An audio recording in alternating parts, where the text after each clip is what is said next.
the book of Job. Well, I want to encourage everybody to bring your Bibles to church, please, because I think there's no other substitute than the Bible.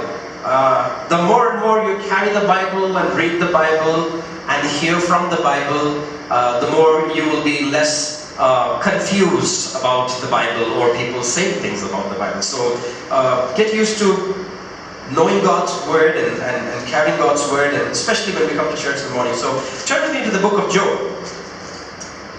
The book of Job. I think maybe 1 or 2 years back I remember speaking a little bit about this, but there's a few things I want to emphasize this morning.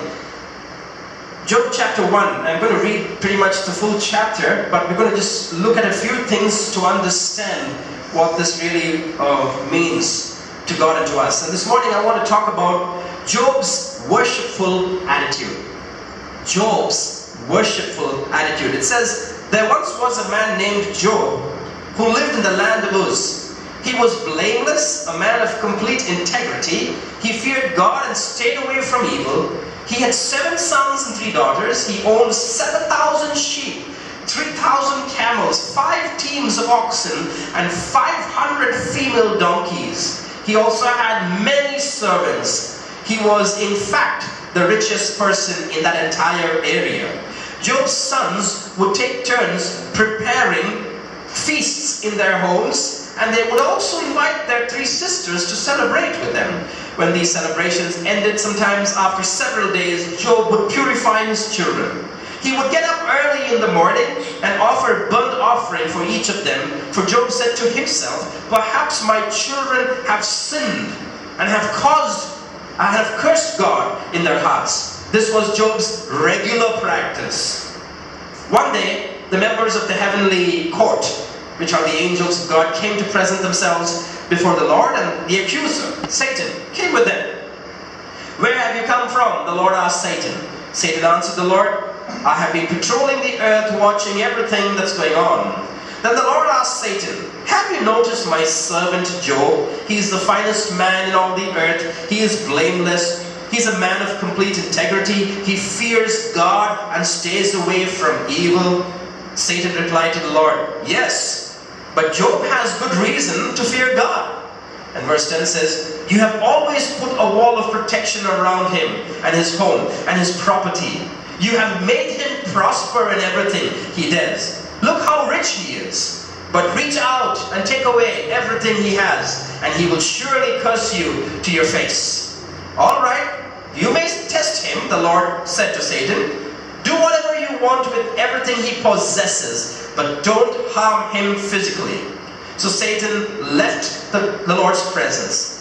One day when Job's sons and daughters were feasting at the oldest brother's house, a messenger arrived at Job's house with the news, your oxen were plowing with the donkeys feeding beside them when the Sabaeans raided us. They stole all the animals and killed all the farmlands. I am the only one who escaped to tell you. While he was still speaking, another messenger arrived with this news. The fire of God has fallen from heaven and burnt up your sheep and all the shepherds. I am the only one who escaped to tell you. While he was still speaking, a third messenger arrived with this news. 3 bands of Chaldean raiders have stolen your camels and killed your servants. I am the only one who escaped to tell you. While he was still speaking, another messenger arrived with this news. Your sons and daughters were feasting in their oldest brother's home. Suddenly, a powerful wind swept in front from the wilderness and hit the house on all sides. The house collapsed and all your children are dead.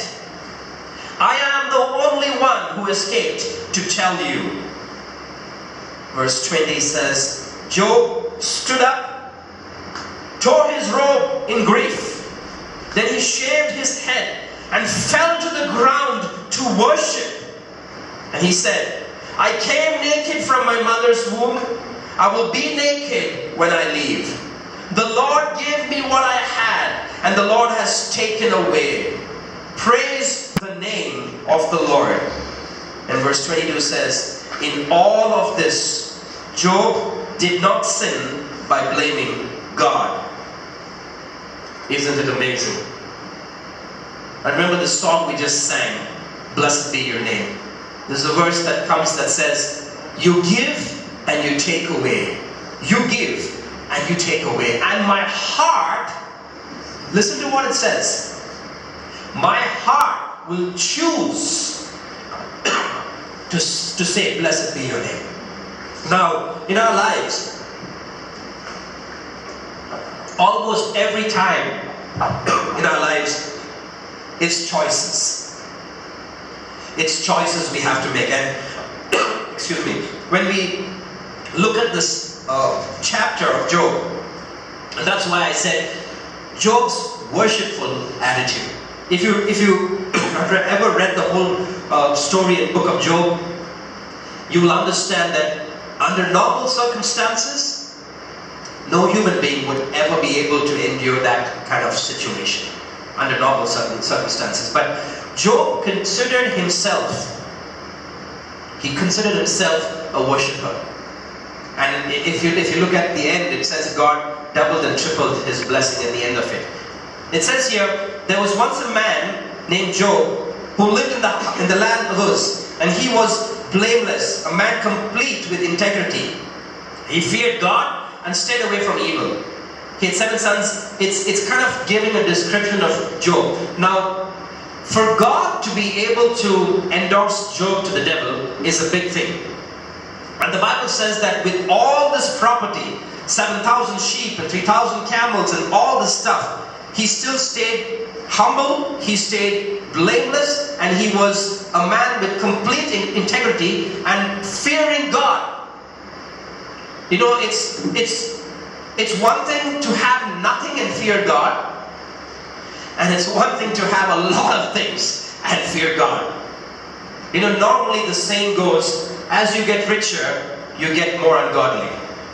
It's a normal saying. It's not proven. But this is what people always feel. If a lot of things come to us, if a lot of material things and a lot of financial things, a lot of blessings come to us, we tend to forget God. Not that we want to forget God, but whenever everything comes right and good and enormous, we tend to forget God. But when we look at this, it says that he was one of the richest guys in that entire area. One of the richest guys. In normal terminology, Job really didn't have to actually consider God. If you look at some of our people around here, if you look at your friends, if you look at your neighbors, if you look at the world situation, if you look at our country, how many times have you seen really wealthy people fear God and in integrity? How many times? There are. I've seen a few people. But if you compare the number of people that fear God who are very wealthy and rich, and compare the ones who fear God who are not so wealthy and rich, we find more on this side than the wealthier side. But here it says exactly the opposite. Job was so wealthy and he feared God. Now, in my opinion, it's very simple why he feared God, stayed humble, and a man of integrity. Job understood where he got all that from. It's very simple. We don't have to fast and pray about that. We don't have to do a great big Bible study to figure out how come Job was so rich and still he feared God. Well, in the following verses we clearly understand that the devil tells him, well, you made him rich, God. The devil is looking at God and saying, hey, you made him rich. So Job understood where his wealth and blessing came from. And he stayed faithful and dedicated and sincere as a reciprocation of that blessing, as worshipful to God. You know what is the essence of our lives today? The essence of our lives today is not trying to do anything for God. The essence of our lives today is not trying to help ministry. The essence of our life today is not trying to do the church a favor. The essence of our life today is to be worshippers of our God. At the end of the day, it's not about what help we give the church or ministry or what we do for the ministry or what we do for the pastor. It is not about that, even though people make a big deal out of that. You know, if anybody serves in the church here, I don't make a big deal out of it. Because it's very simple to me. The reason why they're serving here is because of their understanding of what God has been to them and done for them. It is not what I am asking them to do. It is what God has done to them. And when I see people serving, whatever capacity, whether it's playing the keyboard or the guitar or singing or taking offering or cleaning the toilet or helping with the chairs or in whatever ministry, I don't make it a big deal. Because it was not what I started, it is what God started in their life, that they are being reciprocative as worshipful. You see, the reason why we get very disappointed with church ministry and pastor is because we think that we are serving the pastor and the church and the ministry. And so when we see them behaving differently, we get very, very hurt. But if we look at it as the way Job looked at this, Job looked at it as this all came from God. Job in fact confesses, you gave and you took. The church never gave. The pastor never gave. You gave and you take. So Job's attitude of worship and integrity and humility and fear of God comes from the simple fact that he understands where his wealth and his blessing came from. He understands that where it came from. So Job clearly understood that this was God's. He knew, and that's why as a token of worship, as a token of thanksgiving, as a token of love, as a token of appreciation, he was filled with fear of God. And this morning, my question to all of us, whatever God has done for you, please don't worry about helping the church and trying to help ministry.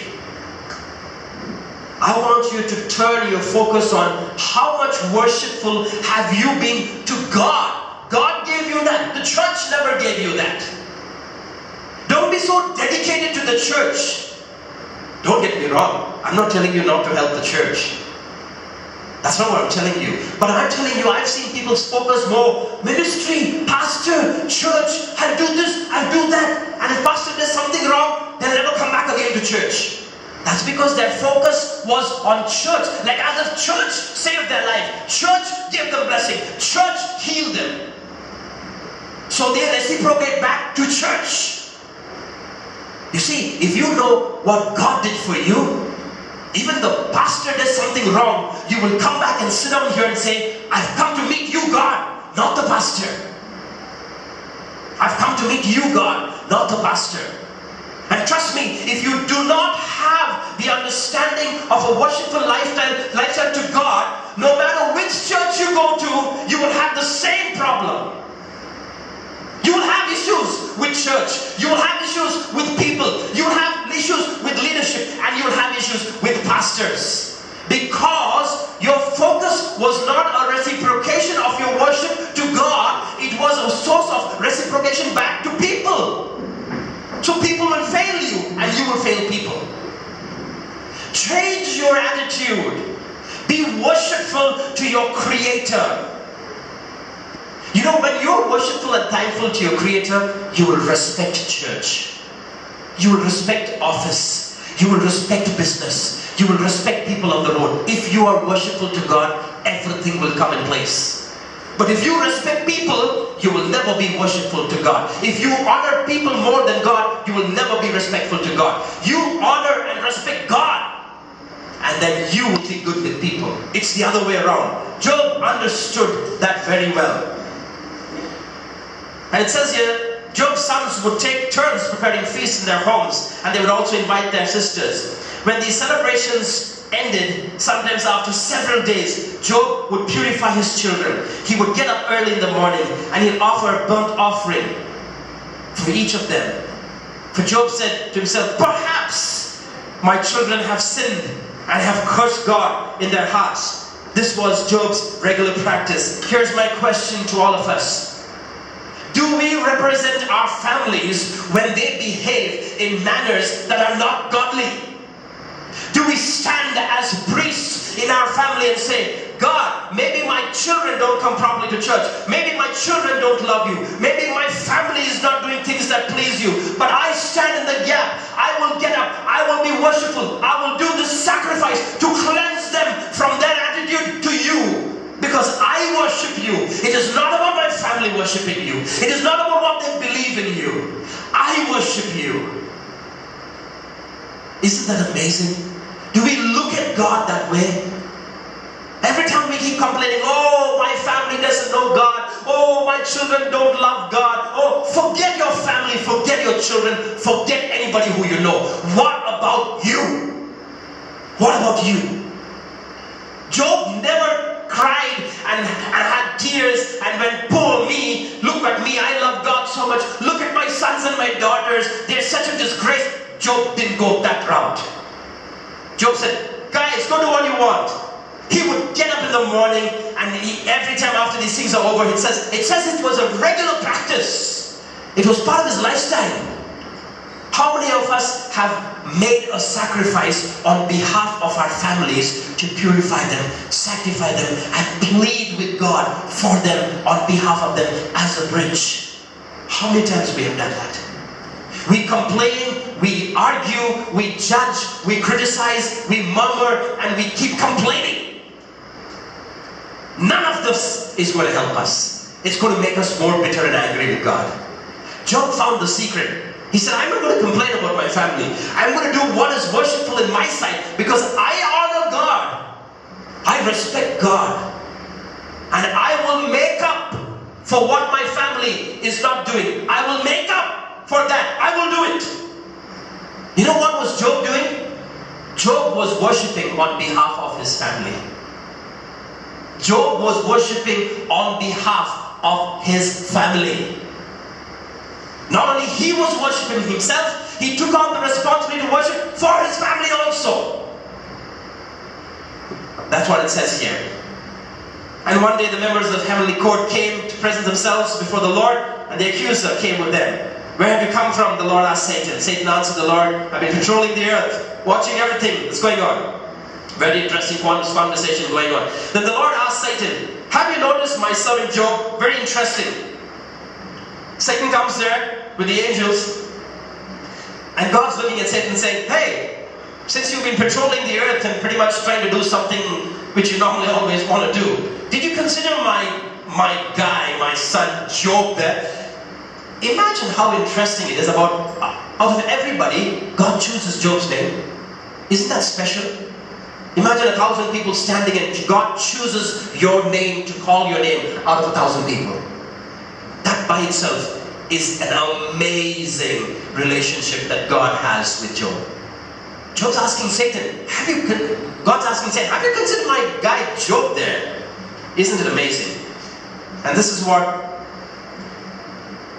and the Lord asked, have you noticed my son? He's the finest man in all the earth. He is blameless. Note the words. He is the finest man in all the earth. He is blameless. A man of complete integrity. He fears God and stays away from evil. That's the certificate God had for Job. These were the words that God spoke to Satan about a man on earth. Here's my question. If God can look at Job and speak to Satan about his name and character, do you think God can't speak to Satan about you? Do you think God can't look at Satan and say, hey, have you considered Clara and James? Hey, have you considered Amit? Have you considered, Deepa and Shashank and Shanti? Have you considered Billa and Sally and Mervyn and, have you considered? Do you want your name to be pronounced by God to the accuser? I love that concept. I just love the concept of God, my Creator, talking about me to the accuser. What bigger and greater thing that can have happen in my life than that? What bigger or greater thing? And that's what was happening. He was asking. And then Satan replied to the Lord, yes, but Job has good reasons to fear God. Job has good reasons to fear God. You have always put a wall of protection around him and his home and his property. You have made him prosper in everything he does. Look how rich he is. But reach out and take away everything he has, and he will take away, and he will surely curse you to your face. Satan Satan keeps doing the same thing that he does right from the Garden of Eden. He keeps doing the same thing. Same thing he went to Adam and Eve and said, did God actually tell you that? Did God actually tell you this? Actually, this is not what he said. Just accusation, just manipulation, just twisting of the word, just all wrong words and lies. And this time Satan is looking at God and trying to take God for a ride. You know, I was reading a commentary, and when I was reading this passage, the first thing that went to my mind is, what on earth is the devil doing in heaven? I was like, what's the devil's business in heaven with God? Why is God even having this conversation with this dude? The devil's supposed to be in another place. The angels and God are supposed to be in another place. I'm like, why did God even entertain this guy there?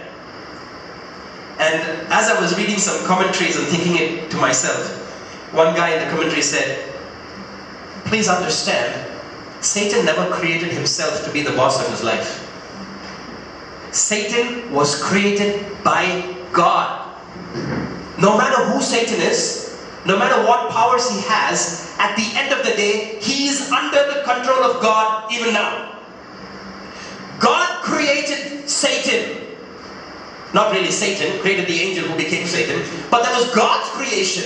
Satan never created himself to be the boss and have law in his hand. So whatever God allowed him to have and be is what he is. So at the end of the day, here's the bottom line. Even Satan has to report to God. That's the true story. As bad as Satan is, as different as he is, as how much of an enemy he is, at the end of the day, even he has to come and stand before and answer questions.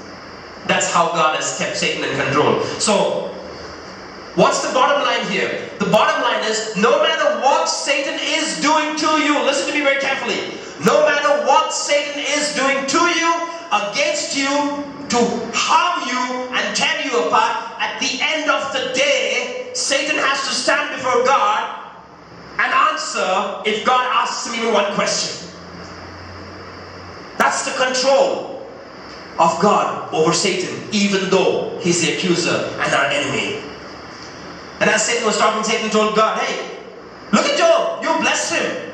Why would he not love you and worship you? Take away all this. And then as we read, we understand that God looked at him and said, okay, just for you to understand, I want to give you the opportunity. Go do what you want. You cannot touch Job. Do whatever. You cannot touch him.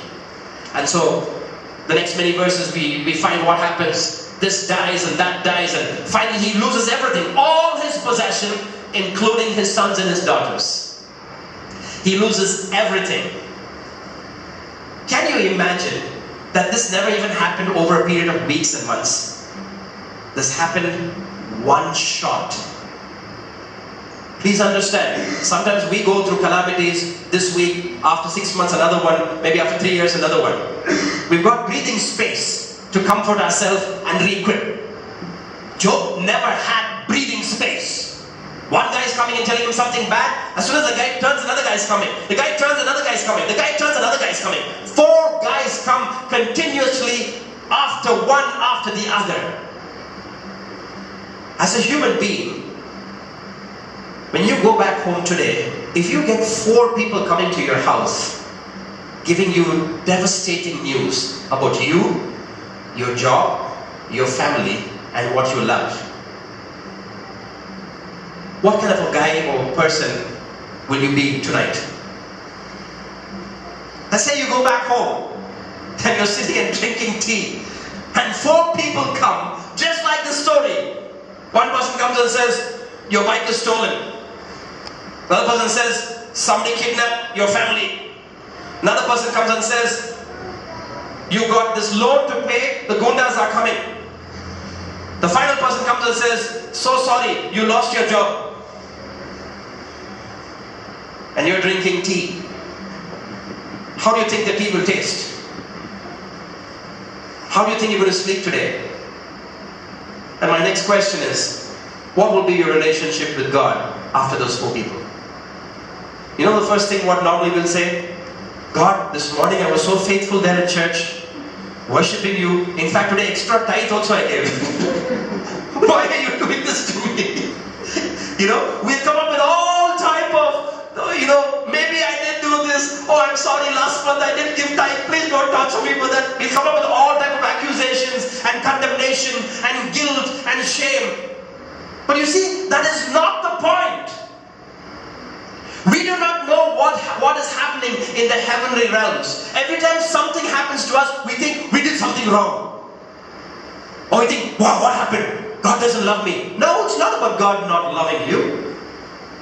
And God wanted to try to understand this whole aspect of God giving Satan permission is very simple. Maybe you're asking, why did even God want to give? Why should God prove anything to Satan? Maybe that's some of our questions. He's God. Why does he have to go to the level of that stupid guy? Well, here's the point. God wants not only Satan to understand who his servant is, he also wants the world to know who his servant is. God doesn't want only his servant and Satan to know who they are. He also wants the world to know.